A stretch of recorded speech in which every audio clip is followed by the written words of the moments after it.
What is up, people? Van from the Vanverse Gaming channel here, bringing you another Should I Buy video in 2020. In today's video, we're going to cover a game called Remnant from the Ashes. Now, Remnant from the Ashes came out in October of 2019. They had a DLC just in April of 2020, and they have another DLC set to release in August of 2020.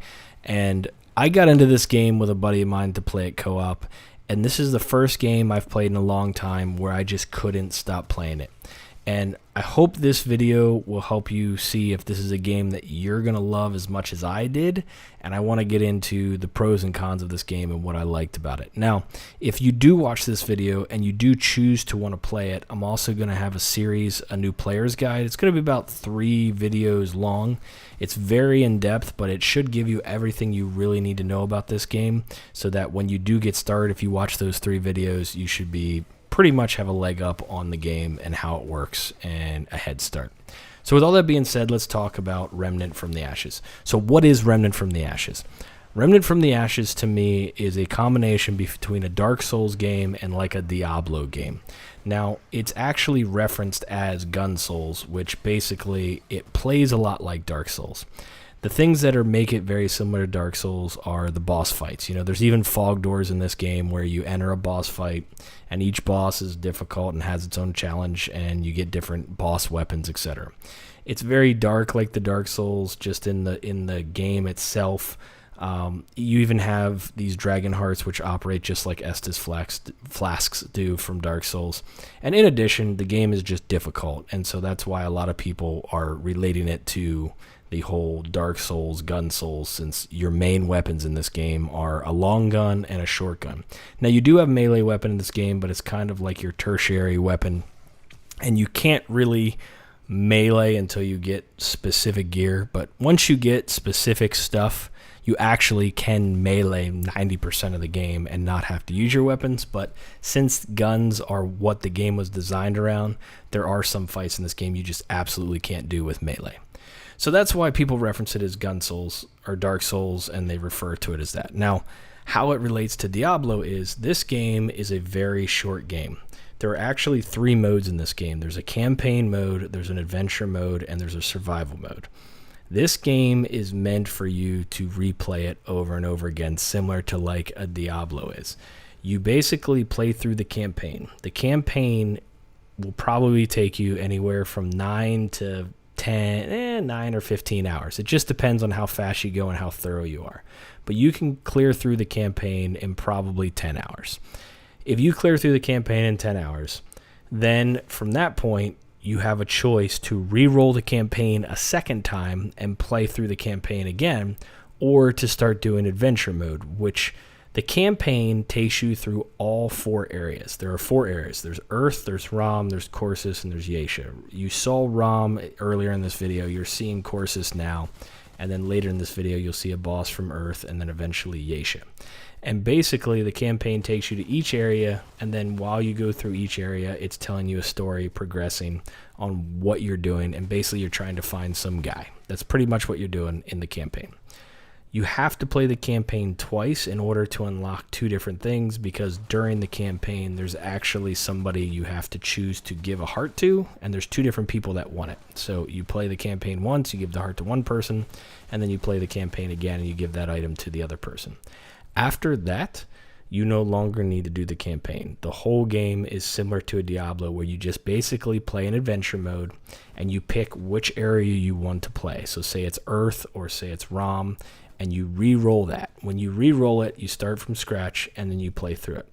What's great about this game is every time you play through it, there are these side dungeons in this game. When you zone into these areas, like what you can see right there with that yellow door, when you zone into these areas, you have a chance of getting a random dungeon boss that you never fought before, or a random event that you've never done before. And each area has so many dungeon bosses and so many different events, and each boss gives you different things, and each event gives you different things. So you could play this game. For instance, I've played this game over 80 hours, and in 80 hours, I was still running into events and bosses and picking up items that I never got before. So there's pros and cons to that, right? The pros of that is the game doesn't feel stale. You can keep playing the same areas over and over again because every time you zone into one of those dungeons, you're finding a boss or an event you never did. What the con to this is this game is super, super RNG, and it makes people pretty upset. And what I mean by that is, if you were trying to do a specific build in this game where you're like, okay, I want these weapon mods that I put on my weapon that do this ability, and I want these weapons, and I want these traits that go together with those weapons and those weapon mods, well, you have to get all those. And a lot of, like, everything in this game from mods to weapons are randomly generated on where you get them. Very few weapons in this game do you know where to get them every time, and you can get them every time you play. Most of them are randomly generated. Same with weapon mods. So it can be frustrating that you have to re-roll the same area, say Earth, and play through it 15, 20 times to find something that you want, because you might get unlucky with RNG and not get the dungeon you want for the item you want. So for a lot of people, that can be frustrating.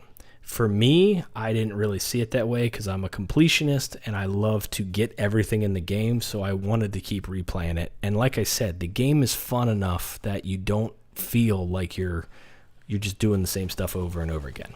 And as you progress through the game, you get different weapons, you get different mods and different traits. You can do different builds, which also keeps the game extremely fresh, in my opinion.